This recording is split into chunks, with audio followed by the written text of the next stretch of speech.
Welcome to College Admissions Real Talk with Dr. Aviva Legatt, a podcast for students seeking to get admitted to top-tier colleges. Each episode will feature an important tip for your college admission success, delivered with candour and love.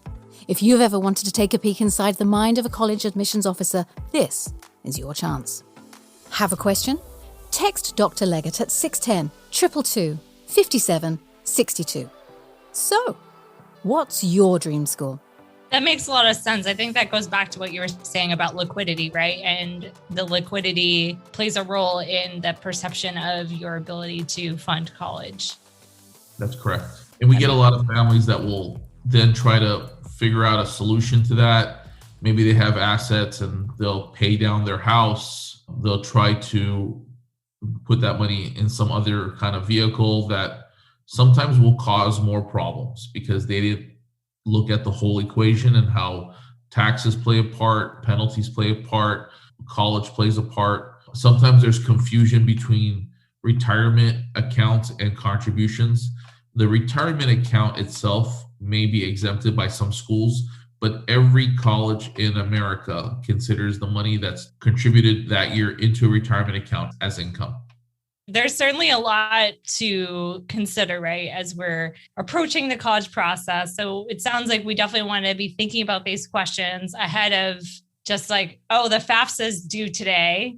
Right. Where are we putting our money? We want to try to get ahead of it, right, and figure out some of these questions ahead. Obviously, working with you and Smart Track would be a great solution. But do you have any advice? Like, let's say somebody's a little earlier on and has maybe children in middle school. What are some tips and tricks that they can think about when they're looking at this whole college funding issue?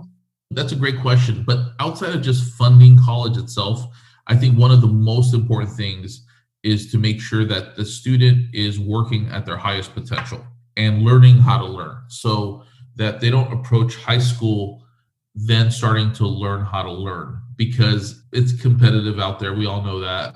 But if that child is able to flip that B into an A or that C into B, starting in middle school, elementary school, and they get in a habit of chasing after good grades and learning how to learn more efficiently, you're not only going to have a better chance of getting to more schools, but more merit awards at certain schools. So starting early with that approach. The other I would say is don't be afraid of saving money. We'll deal with it as we get closer to college. And timing plays an important factor, which I'll get into in a minute, but making sure that if you can put aside $500, $200, $1,500, now is the time to do it, because every dollar that you put aside is less money you need to borrow.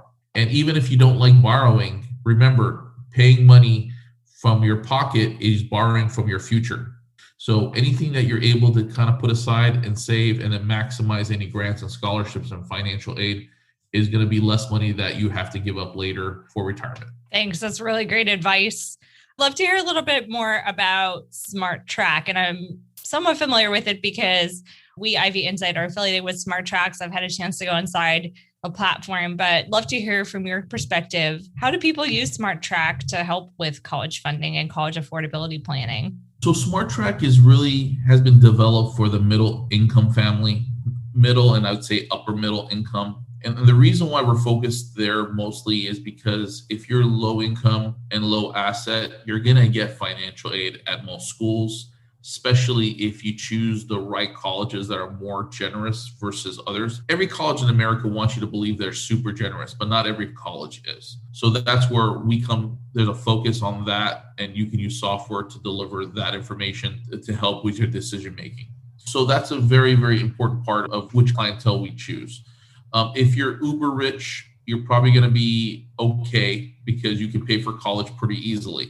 But everybody in between is going to have a difficult time paying for college. So we primarily fix the financial piece for college in three areas. Number one is going to be to pay for college in the most cost-effective, most efficient manner with the monies you already have, with the resources you already have, so that you're paying in the least expensive way. Number two is looking at ways to possibly reduce the cost of the school itself, maximizing grants, scholarships, aid, and other resources, so that maybe we can save $5,000, $10,000 or $20,000 or more per year. And the third is maybe not as, I guess, obvious, but how do we send 1, 2, or 3 kids to college today and it doesn't derail our retirement choices or retirement plans that we have in the future, which is the next biggest expense after college? So those are the 3 areas. We have 192 different strategies depending on a myriad of things that are in your profile. If you own a business, you own properties, your tax structure, your business structure, your asset structure, and many other components, and we'll calculate the best way to approach this. College Admissions Real Talk is hosted by Dr. Aviva Legatt, edited by Stephanie Carlin, and produced by Incontrera Consulting. I'm Caroline Stokes, and this has been your daily boost of college admissions insight. Have a question? Text Dr. Legatt at 610 222 5762. For more information on Dr. Legatt and Ivy Insight, visit www.ivyinsight.com. And you can pick up Dr. Legatt's book, Get Real and Get In, at major retail outlets across the world. Insight out.